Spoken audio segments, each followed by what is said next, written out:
Hello everybody, Raven Knight here, and welcome to this wonderful series, The Parables of Jesus. I've been really enjoying going through this with you guys. Go ahead and turn in your Bible, if you have one, to Luke 18. We're going to be in Luke 18 today, talking about a very short but very meaningful parable. I think you guys will get a lot out of this. If you are brand new to this series and don't know what's going on, welcome. I'm a Christian, and it is my obligation and duty as ordained by Christ to spread his message and spread his word. And since I have such a large YouTube community and a YouTube channel, I feel that I want to share the gospel and the message through my YouTube channel if I can. I don't make any money off of these videos. I just want to share the message of God with you guys. And if you guys are at all interested in hearing more, I do have other videos on this topic. I do this every Sunday. I would love for you guys to go check those out. It would mean a lot to me. And you might even get something great out of it. You might even hear and learn something you never thought of before. And if you are a veteran of these, if you've heard these before, welcome back. I hope that you get something meaningful out of this series as well and out of this video. First of all, apologize to you guys. My voice is a little weird. I'm feeling a little sick today. I'm sure it's just a bug that'll go away on its own, but just know that if I have to clear my throat or anything like that, that's probably what's going on. And finally, last announcement before we go into things, this will be the last video of the Parable of Jesus that we do for this year, because next Sunday is my birthday and I will probably not have time to put together a video next Sunday, so do not expect us to go into this next time. But that's all I have to say. Let's go ahead and get into the passage. So we're continuing our study on the parables of Jesus, as I said, and we are picking up today with one of the many that you've probably never heard. That's right, this is one you've probably never heard before. As a matter of fact, I didn't hear this one myself until just a few months ago. And today I want to do a dive into this story because I think there's something important about it.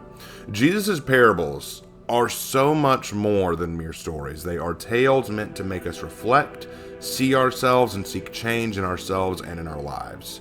They're not just little fables like Aesop's fables that you just tell one and done and you move on. These are meant for us to reflect and understand ourselves and the world and what God wants from us. Today, I want to ask you a very serious question. Do you understand what self-righteousness is? I bring up that term a lot, and it sounds derogatory, but I want to make sure we all have a clear understanding of what it is. Self-righteousness is a major aspect of this parable. So let's not waste any time and dive right in. And as we do, you might just learn what that term means and how it might apply to you.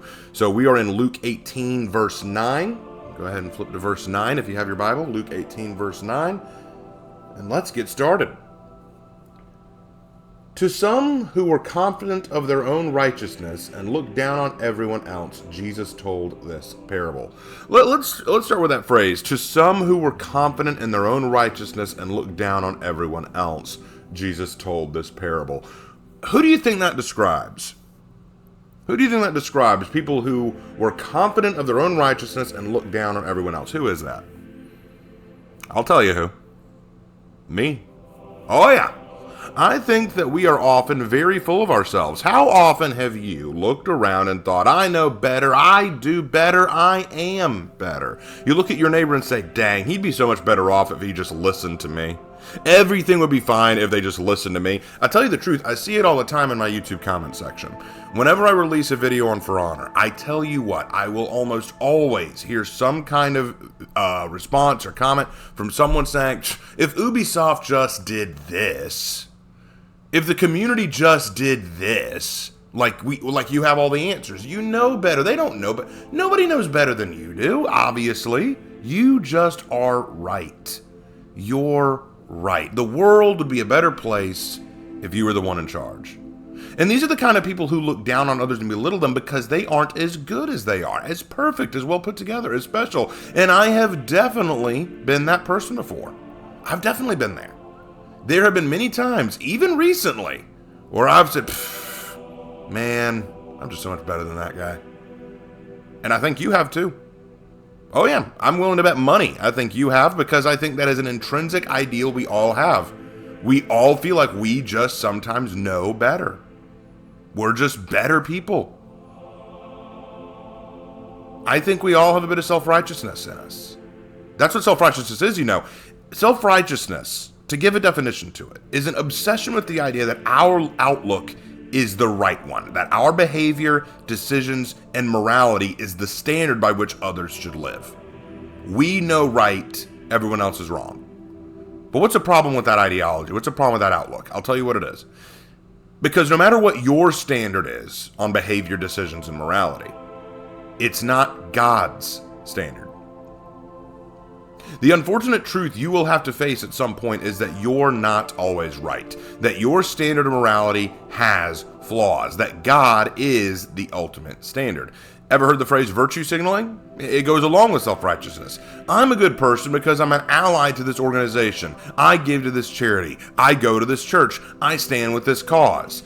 These statements are outspoken, self-congratulatory things meant to draw attention to your own self-righteousness and belittle others while lifting yourself up.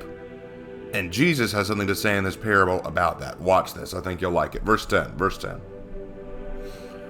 Two men went up to the temple to pray, one a Pharisee and the other a tax collector. Now, some of your translations might add a reviled tax collector. To understand this distinction, we need to analyze the two individuals in the story. Let's start with the Pharisee. You got a Pharisee, right? Now, what's a Pharisee? A Pharisee is a keeper of the law, a man of God, a righteous individual who tells people how to live their lives. He's you. He's me.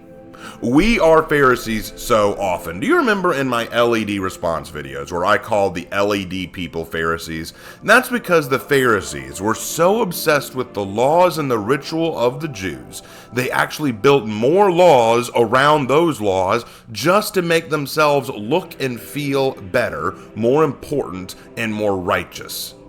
Many of us as Christians do the same thing. And I called out LED for this. You can't watch anime? That's ungodly. The Bible say that? Well, no, but it's what I believe. And I stand behind it because I know the Bible and I am morally righteous. I go to church. I know the Bible. I'm a Christian. My moral standard is correct. So if I say it's wrong, it's wrong. And if you live that way, you're a sinner. That sounds like self-righteousness to me. Keep in mind that these are the same people who tried to attack Jesus for healing people because it was on the Sabbath.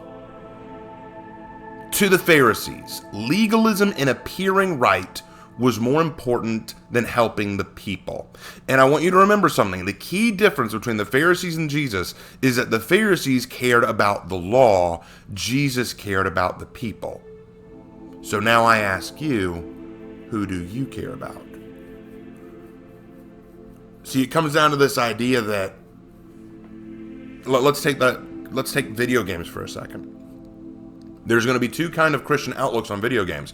There are going to be some Christians who look at video games as a distraction from the Word of God, and that they should be taken out of people's lives because it's wrong. Video games are wrong, and some video games have bad graphics in them or bad messaging, so they need to be removed from kids' lives. You need to get rid of them. They're sinful. They're evil. And then you've got another group, like the ones that actually go to my church, who have used video games as an outlet to help reach people.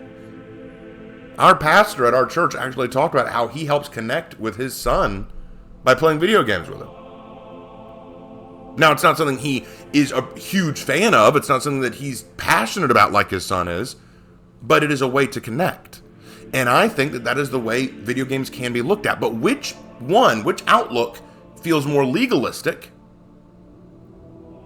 and more person-built?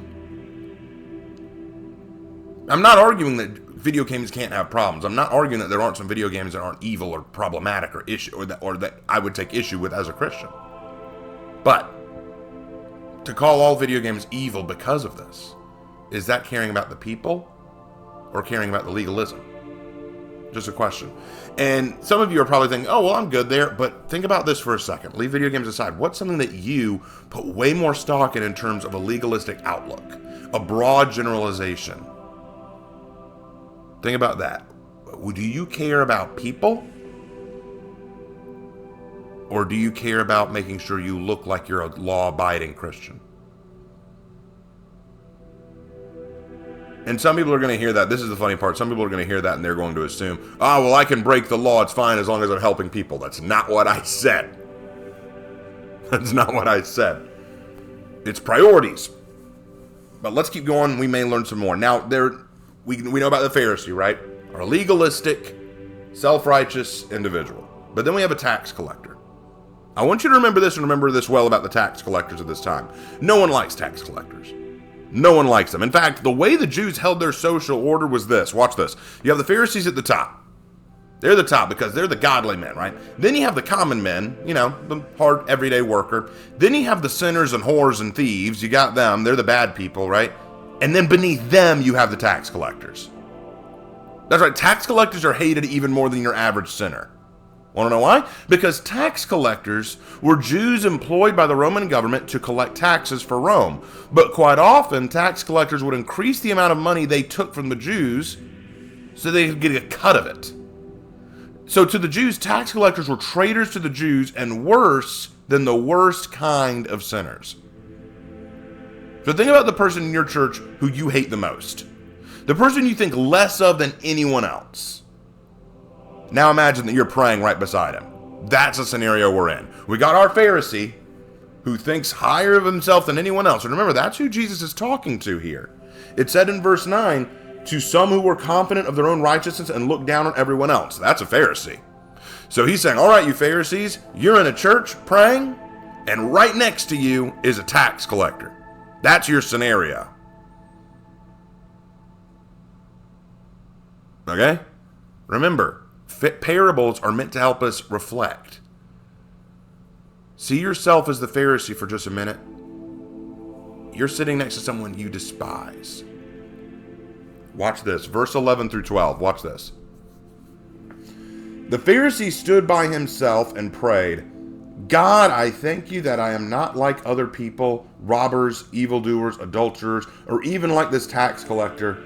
I fast twice a week and give a tenth of all I get. When I was a kid, that would have sounded like a decent prayer. God, thank you for making me awesome. Thank you for allowing me to be better than the sinners around me. Look how good I am, God. Look how much good I do. Aren't you proud of me, God? I tithe every week. I give to the poor. I'm a part of several church groups. I fast on Saturdays. I helped a little old lady cross the street. I am just such a good person. But do you see the problem with this, guys? Do you see the issue? It is all self-righteousness. It's all egotistical. It's all virtue signaling to God. And you know people like that, I'm sure.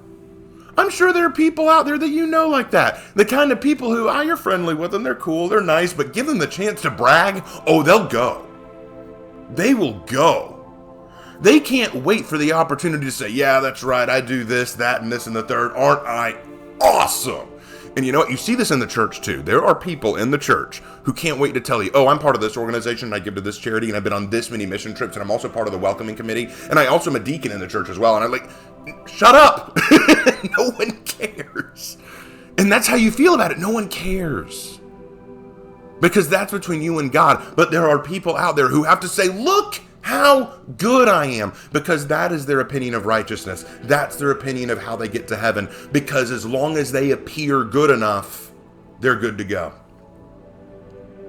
As long as their standard of righteousness and morality is on display for the world, as long as they can laud it over everyone else and say, I'm better than the average sinner. That's what we're seeing the Pharisee do right now. Now, let's hear what the tax collector says in verse 13. But the tax collector stood at a distance. He would not even look up to heaven, but beat his breast and said, God, have mercy on me, a sinner. Let's read verse 14 too. I tell you that this man, rather than the other, went home justified before God. For all those who exalt themselves will be humbled, and those who humble themselves will be exalted. I'm going to tell you all the truth right now. Self-righteousness is very dangerous. It can lead to pride and arrogance, and worse, hatred for others. But humility, this humbleness that we see in the tax collector, is a virtue. See, the Pharisee didn't go to the temple to pray, but to let everyone know how good he was. Meanwhile, the tax collector said in one sentence the very phrase he needed to say, have mercy on me, for I am a sinner. He didn't praise himself. He did not lift himself up. He did not compare himself to others. He didn't even ask God to get revenge on those petty people who make fun of him and mock him all the time. And keep in mind, there are plenty of people who don't like him. He's a tax collector. He probably gets spat at as he walks down the road. Wouldn't it make sense for him to go, God, make those people pay for how they treat me? You know I'm having to work for Rome. You know I'm having to do things I may not necessarily like, but they treat me like garbage. Get justice. And he does not do that. He says, Lord, I'm a sinner. Have mercy on me. And he recognizes his sin, his problems, his wickedness, and says, God, forgive me because I know I need it. I'm not a good person. I make mistakes often. I'm not worthy of your forgiveness. I know I'm not worthy of your love. I'm done nothing worthy of your mercy, but please show it to me. Show me the love that transcends everything I know and am. And Jesus says clearly after that, he who humbles himself will be exalted. It is not about you. I think we need to make that clear as day here. A relationship with God is not about a popularity contest in the eyes of Jesus. You can brag to every person in the world about what good deeds you have done, about what causes you stand for, about what charities you donate to, and about what a perfect princess or prince you really are. But at the end of the day, no one cares, especially not Jesus. Because Jesus doesn't want to see you exalt yourself.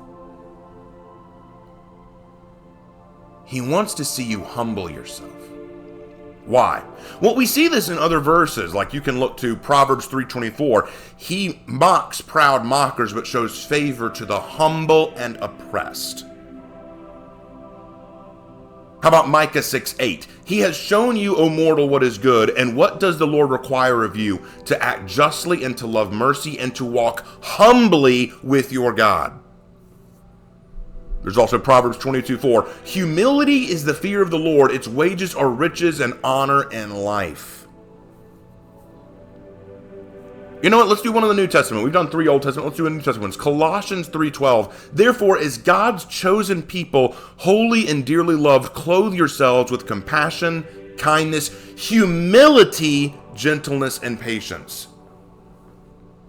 Humility, humbleness.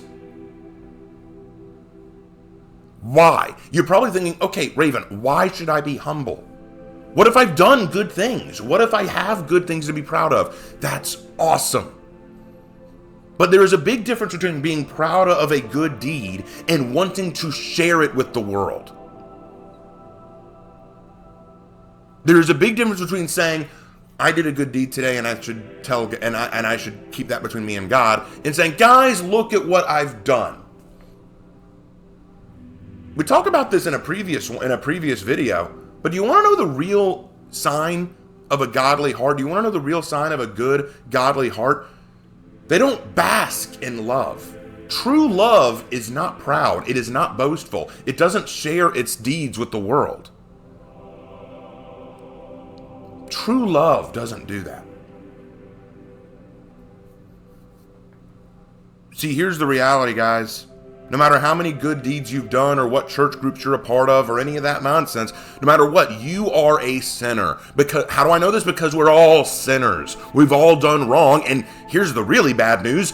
We will continue to do wrong. We will continue to slip up and make mistakes. That is our human nature. We're drawn to temptation and sin. It's what we're drawn to. And we are guilty of some pretty wretched stuff. We don't deserve God's mercy. And yet God's love transcends all things. Though we don't deserve it, God gives it. And the prayer of the tax collector is exactly how we should approach God. In recognition of the fact that, Lord, I have sinned. I've done wrong. In many ways, I'm a horrible person. I beg your forgiveness. Heal me. Guys, I'm going to tell you the truth. I'm a sinner. I've done wrong. I've done wrong.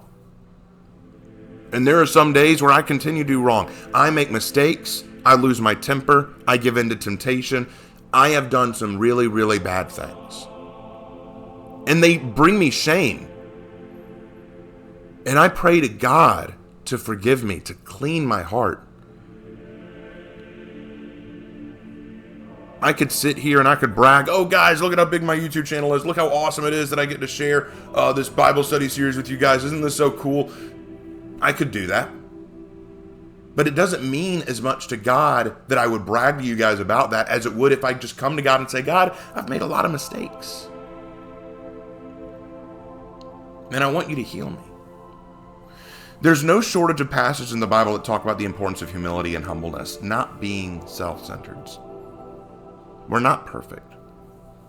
So many of us go through our lives as Pharisees looking down on everyone else because they aren't us, because we're just so much better than others, when we have no idea just how bad we are too. Jesus laid it out so beautifully with this parable. I'm sure a lot of you guys heard that, and a lot of you might have looked at it and said, wow, I do sound like that Pharisee sometimes. And that's to be expected. I think we've all sounded like that Pharisee at some point. Maybe recently. But the beauty of this parable is it's not just meant to help us reflect, it's to help us see what we should do. It's to help us see what we should do. Live in humility. Live in humbleness. Come to God humble. At peace. Don't look down on your fellow man. You're just as sinful. Don't look down on others based on your own sense of morality and self-righteousness, because I guarantee your sense of morality and self-righteousness pales in comparison to God's.